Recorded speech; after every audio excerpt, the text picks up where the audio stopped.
అందరికీ నమస్కారం. ప్రజల తీర్పు ఎలా ఉందో చూశారు. ఎన్నికల ముందు, కౌంటింగ్ ముందు 2 రోజుల ముందు ఏదైతే ఆరా మస్తాను వైసీపీ ప్రభుత్వం వస్తాదని చెప్పాడో అది జగన్మోహన్ రెడ్డి, పెద్దిరెడ్డి, సజ్జల రామకృష్ణారెడ్డి, అలాగే విజయసాయి రెడ్డి, సుబ్బారెడ్డి కలిసి వాళ్ళు ఎన్నికల్లో అయినటువంటి ఖర్చు వెనక్కి లాక్కోవడానికి వైసీపీ శ్రేణులతో పందాలు కట్టించి ఆ డబ్బుని వాళ్ళ ఖాతాలో వేసుకున్నారు. నేను ముందే చెప్పాను, అప్రమత్తంగా ఉండండి. ఆరామస్తాంది ఫేక్ సర్వే, అది వీళ్ళే చెప్పించారని ఇవాళ వైసీపీ నాయకులు, కార్యకర్తలని ఆర్థికంగా నాశనం చేసి వాళ్ళ డబ్బుని జగన్మోహన్ రెడ్డి అండ్ కో ఖజానాలో చెల్లింది. ఆ రోజు 100కి 100 రూపాయలు నేను చెప్పింది నిజం. ఇక రాష్ట్రంలో 5 సంవత్సరాలుగా ప్రజావేదిక కూల్చిన దగ్గర నుంచి పిచ్చికొక్క నాని, అలాగే మరో పిచ్చికొక్క మా పార్టీలోంచి వెళ్ళినటువంటి వంశీ, అలా మా పార్టీలోంచి వెళ్ళినటువంటి దేవినేని అవినాష్, అలా దూరంపూడి చంద్రశేఖర్ రెడ్డి, అలాగే అంబటి రాంబాబు, అలాగే చెవిరెడ్డి భాస్కర్ రెడ్డి, ఇక రోజానైతే ఈ రోజే చూసాం ఆల నియోజకవర్గంలో ఆల కార్యకర్తలే తరిమి కొట్టారు. చంద్రబాబు నాయుడు గారిని కుటుంబం మీద వ్యక్తిగతంగా మారినటువంటి వాళ్ళని మాత్రం వదిలే ప్రసక్తే లేదు. మేము ఆ రోజు చెప్పాం, ఈ రోజు చెప్తున్నాం. ఎందుకంటే నిజాయితీకి నీవుటద్దాం ఆ కుటుంబం.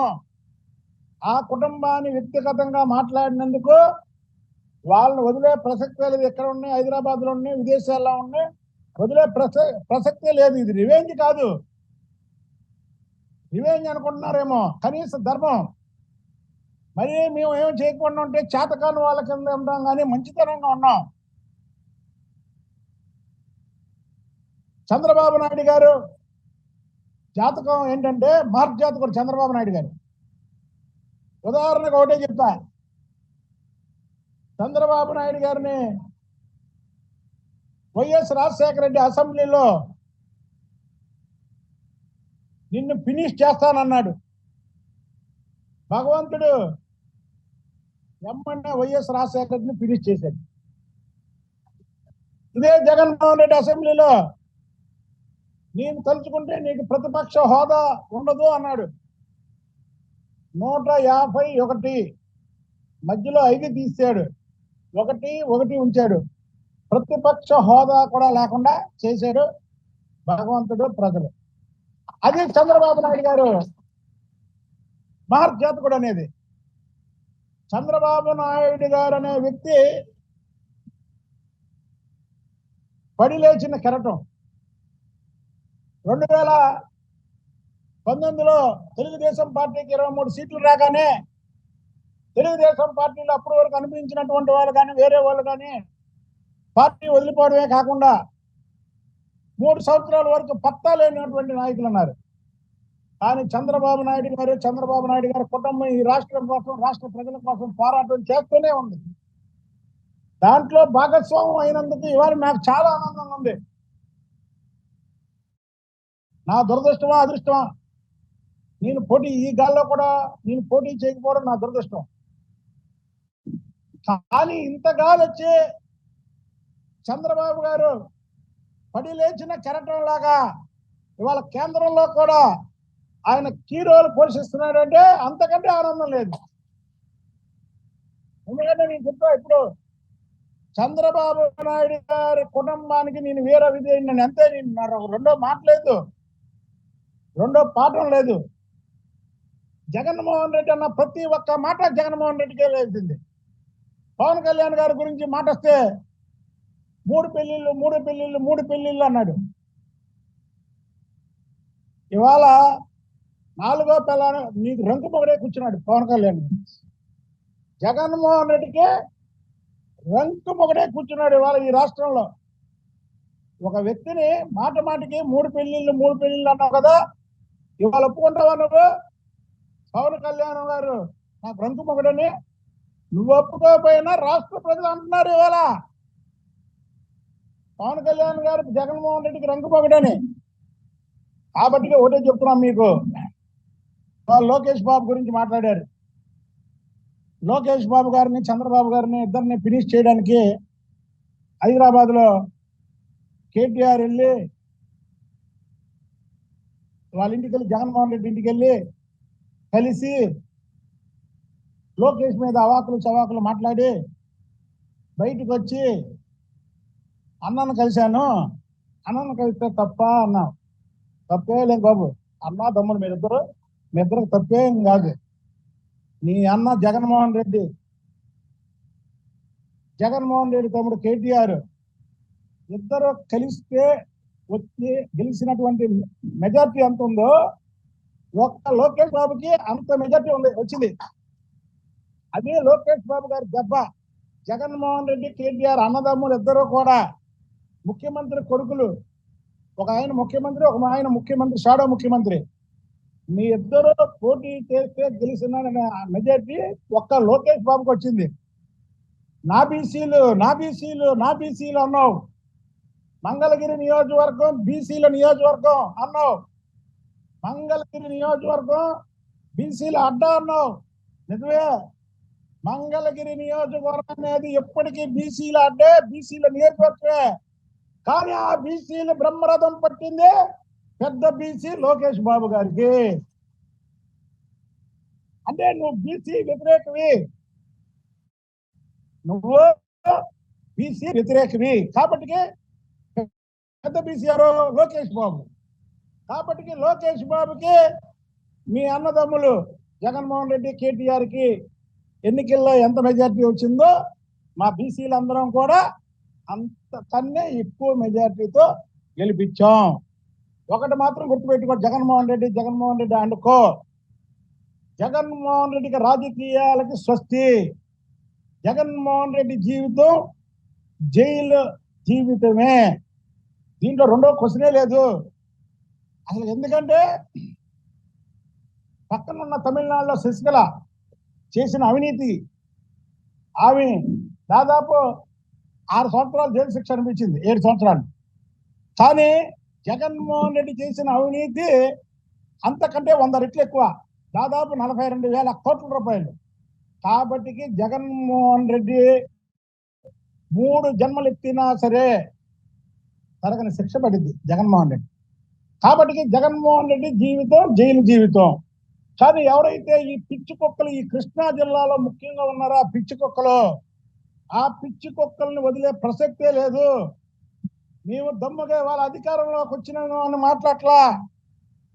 నేనైతే అధికారంలో లేనప్పుడు కూడా చెప్పా, అదే కొడాలి నాని వంశీ మీరు నన్ను చంపేయండి 2024కి, లేదా మిమ్మల్ని వదిలే ప్రసక్తే లేదన్నా. తప్పకుండా వదలం. ఎందుకు వదలం అంటే మీరు చంద్రబాబు నాయుడు గారి భార్య గురించి ఎప్పుడైతే మాట్లాడారో ఆ రోజే మీ ఓటమి ఇదైపోయింది. ప్రజలు చిత్తుగా ఓడిచ్చారు. ఏ వంశీ అయితే యార్లగడ్డ వెంకట్రావు చేతుల్లో మీద గెలిచాడో అదే యార్లగడ్డ వెంకట్రావు మీద వంశీ ఓడిపోయాడు. గుడివాడ రాము ఓన్లీ చంద్రబాబు గారి మీద అభిమానంతో పోటీ చేయాలని అమెరికా నుండి వచ్చి పోటీ చేసి నిన్ను చిత్తుగా ఓడించాడు. ముందు ఎక్కడ చూసాం? కేసీఆర్ నాని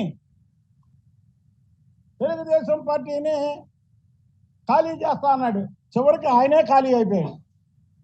కేసీఆర్ భవన్ కూడా ఖాళీ అయిపోయింది. అందుకనే వీళ్ళందరూ ఉత్తర కుమారులాగా ప్రగల్భాలు పలికినటువంటి వ్యక్తులు.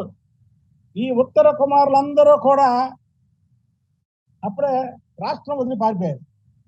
మేము ప్రతిపక్షంలో కూడా దమ్ముగా ధైర్యంగా ఇక్కడే ఉండి పోరాటం చేసాం. అది వీరోచితం అంటే. ప్రతిపక్షంలో కూడా పోరాడినాడు వీరోచితం. కానీ ఎన్నికల కౌంటింగ్ అవగానే వెళ్ళిపోవడం, 2 రౌండ్లో కానీ మధ్యలోంచి పారిపోవడం ఏంటిది? అధికారాన్ని అడ్డం పెట్టుకొని ఎవరైనా రౌడీజం చేస్తారు. మీరు రౌడీజం చేశారు, భూములు దోచుకున్నారు. ఇక్కడ ఒక ఆయన అయితే గొల్లపూడిలో ఆఫ్టర్ ఎమ్మెల్సీ దాదాపు 300-400 కోట్ల రూపాయలు సంపాదించాడు. ఇవన్నింటి మీద కూడా ముందు ప్రభుత్వం ఎంక్వైరీ ఉంటుంది. సజ్జల రామకృష్ణారెడ్డిని ఇవాళ రేపు లోపడేస్తారు. ధనంజయ రెడ్డి సిఎస్ అవినీతికి అసలుకి అనుకుండా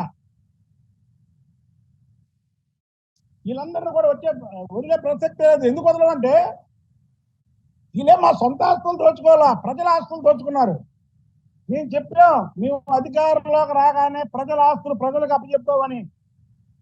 తప్పకుండా ప్రజల ఆస్తులు ప్రజలకు అప్పచెప్తాం. విజయసాయి రెడ్డి ఉత్తరాంధ్రలో ఎన్ని ఆస్తులు దోచుకున్నాడో అందరూ కంప్లైంట్ ఇవ్వండి ధైర్యంగా. నేను ఆ రోజు నుంచి ఈ రోజు వరకు చెప్తున్నా.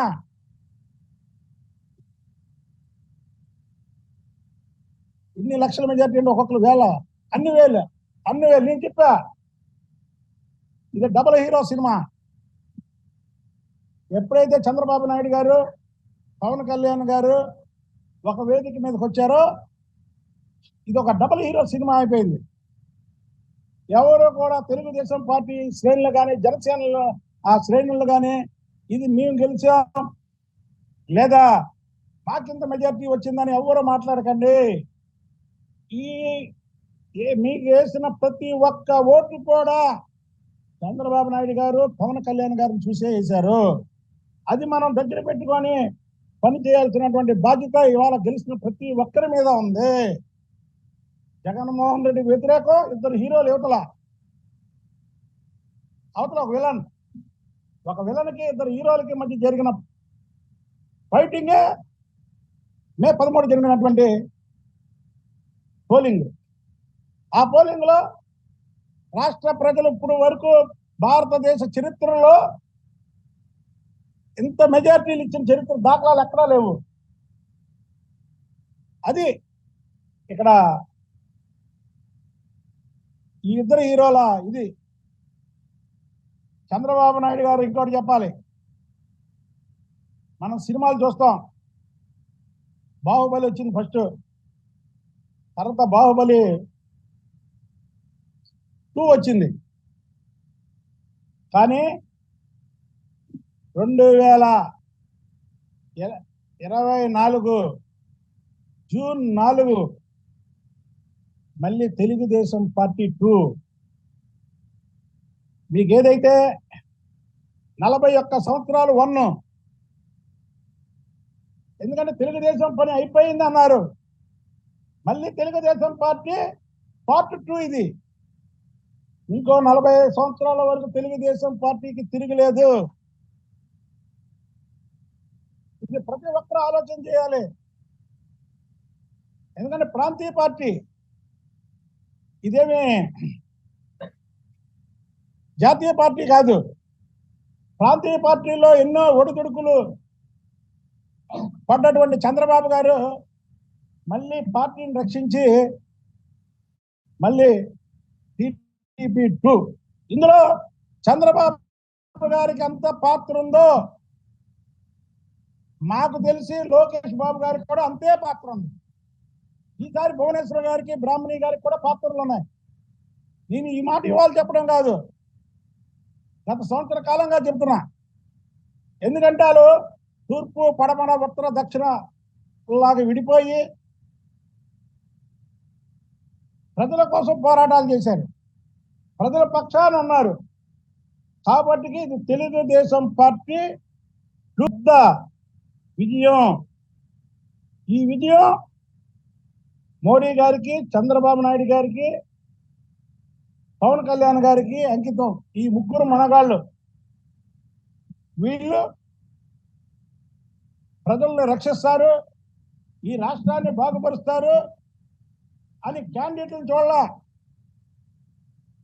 నేను చంద్రబాబు గారికి ప్రభుత్వం పోయిన 6 నెలల్లో చెప్పా హైదరాబాద్లో, సార్ మీరు మళ్ళీ 2024లో ఇచ్చాపురం నుంచి చిత్తూరు వరకు మీరు ఎవరికి బీఫార్మ్ ఇస్తే అసెంబ్లీలో ఉంటారండి. మీరు ఎంపీ టికెట్లు ఎవరికి బీఫార్మ్ ఇస్తే వాళ్ళ పార్లమెంట్లో ఉంటారండి అని చెప్పాను. అలాగే జరిగింది. కాబట్టికే ఎవరైనా సరే అధికారం ఉందని ఓవర్ యాక్షన్ చేయకూడదు. వైసీపీ వాళ్ళు ఓవర్ యాక్షన్ చేశారు. ఆ ఓవర్ యాక్షన్ చేసిన వాళ్ళు మా కృష్ణా జిల్లాలో, అందులో తెలుగుదేశం పార్టీలో పుట్టి తెలుగుదేశం భిక్షతో ఎమ్మెల్యేలు అయ్యి తెలుగుదేశం భిక్షతో డబ్బులు సంపాదించుకొని తెలుగుదేశం మీద, చంద్రబాబు గారి మీద, చంద్రబాబు నాయుడు గారి కుటుంబం మీద అవాకులు చవాకులు పేలిన ఏ వ్యక్తిని కూడా వదిలే ప్రసక్తే లేదని తెలియజేస్తున్నా. మరిన్ని వీడియోస్ కోసం ఛానల్ ని సబ్స్క్రైబ్ చేయండి. లేటెస్ట్ అప్డేట్స్ కోసం వాట్సాప్ ఛానల్ ని ఫాలో చేయండి. అండ్ లింక్ డిస్క్రిప్షన్ లో ఉంది.